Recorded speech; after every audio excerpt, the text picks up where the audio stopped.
I've had couples that just didn't want the albums at all, and then I'm not very a big pushy person, so I just keep it in the middle, and then I feel if I show them the actual physical album and then they're interested, 80%, maybe 90% of the time they'll go for the package with the album in it. So I feel like if they do like it, then they will go with the package anyway. So I feel like that's been working pretty well. And then if there are a couple that just don't want it at all. So maybe throughout the year I maybe get one or two that just keep it minimum. I at least get a few like 4 to 5 spreads in extra. Almost all my clients end up upgrading their albums, whether it's going a bigger album or extra spreads. Oh, I got this quote that I had a bid for a conference. It's a 2.5 day conference, and then it would have. I think I calculated everything. Actual shooting time, not including like break times, but like actual coverage time is about 24 hours of coverage within 2.5 days. So then I was like, okay, I'll give a little discount, make it happen in December. So the wedding season's slowing down a little bit, and so I had all these excuses lined up for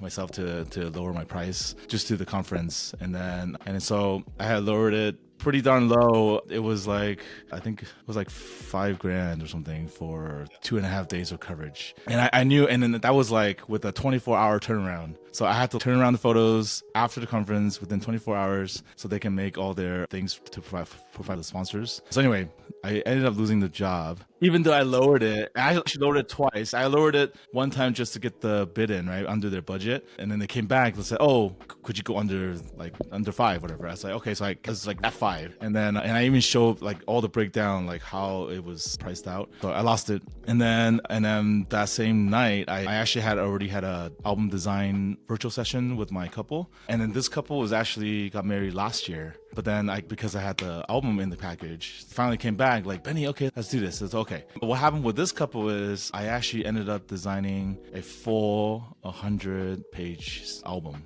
So I maxed it out, right? Like I maxed it out, and I didn't really expect much. I felt, oh, they might just come back and usually they'll cut like 50% or 60%, whatever. So I literally got on the session, and then they're like, Benny, we like everything. I was like, okay. I was like shocked. I didn't know how to respond to that. I was like, oh, okay. So you like everything as in? He's like, oh, we'll just keep everything as is. Like everything looks perfect. We're just gonna get it. And on top of that, they're like, we're thinking maybe after this one, we get the album, we're gonna do a separate one for just family photos from the wedding day. I was like, oh, okay. Because I mean, we went back and forth about if we should try to make it like a 2-volume album so they can have it more of a continuation. But then yeah, he's like, no, we don't want to touch it. Like it looks so good. So I think it was literally like not even a 20-minute session.